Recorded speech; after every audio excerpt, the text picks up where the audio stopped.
नमस्कार दोस्तों, मैं सम्राट अमर और आज का हमारा टॉपिक है यूक्रेन रूस टकराव में भारत क्या रंग लाएगा नपातुला रुख।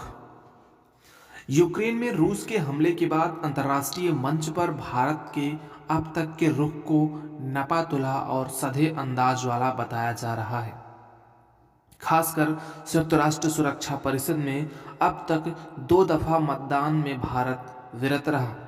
इसे राजनयिक अंदाज में संतुलन साधने की कोशिश मानी जा रही है। दरअसल इस युद्ध को रूस, अमेरिका, चीन और तमाम यूरोपीय देशों के साथ भारत के संबंधों की कसौटी भी माना जा रहा है। आर्थिक मोर्चे पर शेयर बाजार में गिरावट से चुनौतियां बढ़ने के संकेत हैं। रक्षा सौदे के मामले में भारत के रूस और अमेरिका दोनों के साथ गहरे संबंध हैं। चिकित्सा की पढ़ाई को लेकर यूक्रेन भारतीय छात्रों के लिए पसंदीदा जगह रही है। युद्ध से भारत का आयात निर्यात भी काफी हद तक प्रभावित हो रहा है। भारत अमेरिका संबंध। यूक्रेन संकट के बीच अमेरिका के राष्ट्रपति की एक टिप्पणी से राजनयिक स्तर पर सिकन बढ़ी है। रूसी हमले के बाद अमेरिकी राष्ट्रपति जो बाइडेन जब व्हाइट हाउस में पत्रकारों से बात कर रहे थे, तब एक सवाल पर उन्होंने टिप्पणी कर दी कि रूस के साथ रक्षा संबंधों को लेकर भारत के साथ उनके मतभेद अभी सुलझे नहीं हैं और उन पर बातचीत चल रही है। रूस के साथ भारत के रक्षा सौदे, खासकर S-400 मिसाइल रक्षा प्रणाली को लेकर उनसे सवाल पूछा गया था। अपने जवाब में बाइडेन ने कम शब्दों में इशारा कर दिया कि अमेरिका भारत के रुख से ज्यादा संतुष्ट नहीं है। दरअसल यूक्रेन संकट पर भारत राजनयिक स्तरीय वार्ता और शांति बहाली की बात कर रहा है।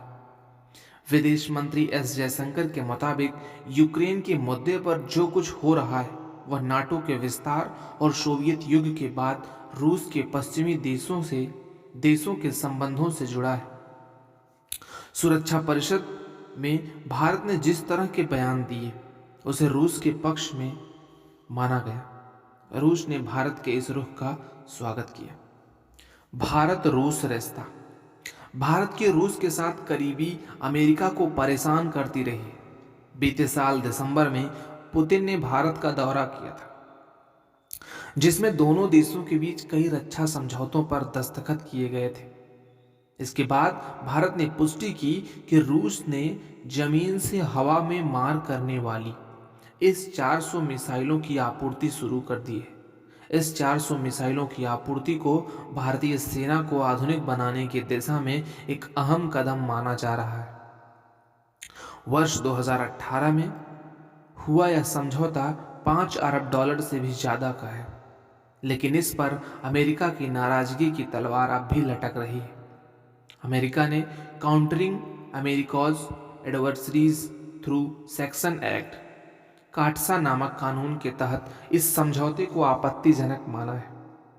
काटसा के तहत रूस को उत्तर कोरिया और ईरान के साथ उन देशों की सूची में रखा गया है जिन्हें अमेरिका ने अपना शत्रु बताया है। इसकी वजह यूक्रेन में रूस की कार्यवाही, 2016 के अमेरिकी चुनाव में दखल अंदाजी और सीरिया की मदद जैसी रूसी गतिविधियां बताई गई हैं। रूस पर भारत की निर्भरता। भारत कश्मीर मामले में पाकिस्तान के साथ विवाद में रूस के सहयोग और सुरक्षा परिषद में वीटो के लिए निर्भर रहा है। यूक्रेन से विवाद के दौरान जब पाकिस्तान के प्रधानमंत्री इमरान खान मॉस्को पहुंचे तो भारत ने चौकस निगाह रखी। इमरान खान से पुतिन की मुलाकात करीब 3 घंटे चली। राजनयिक स्तर पर माना जा रहा है कि यूक्रेन की जंग से भारत के लिए न सिर्फ कश्मीर बल्कि चीन के साथ भी चल रहे विवाद में नई चुनौतियां पैदा हुई हैं। पाकिस्तान और चीन दोनों रूस की तरफ हैं। ऐसे में सुरक्षा परिषद में मतदान से भारत के बाहर रहने का बेहतर विकल्प माना जा रहा है।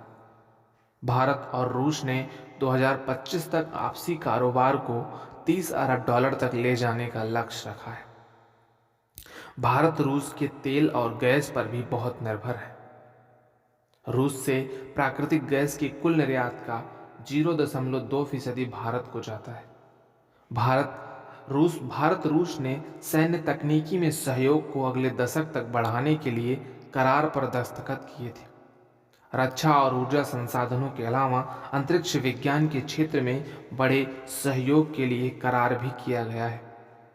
रूस और यूक्रेन से कारोबारी संबंध।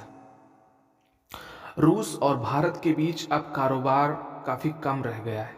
भारत अपने कुल सामान का 0.8% रूस को निर्यात करता है। भारत के कुल आयात में रूस का हिस्सा महज 1.5% है। वर्ष 2020 में भारत और रूस के बीच बिजनेस संबंधों में 17% की गिरावट आई। दूसरी ओर भारत और यूक्रेन के बीच भी बहुत ज्यादा कारोबार नहीं है। भारत केवल बड़े पैमाने पर खाद्य तेल यूक्रेन से आयात करता है। पिछले साल भारत के कुछ खाद्य तेल आयात में भारत के कुल खाद्य तेल आयात में 74% हिस्सेदारी यूक्रेन की थी। इसके अलावा प्लास्टिक पॉलीमर का आयात निर्यात भी बड़े पैमाने पर होता है। यूक्रेन में कई बड़ी भारतीय कंपनियां जैसे रेनबैक्सी, डॉक्टर रेड्डीज लैब और सन ग्रुप का कारोबार है। धन्यवाद।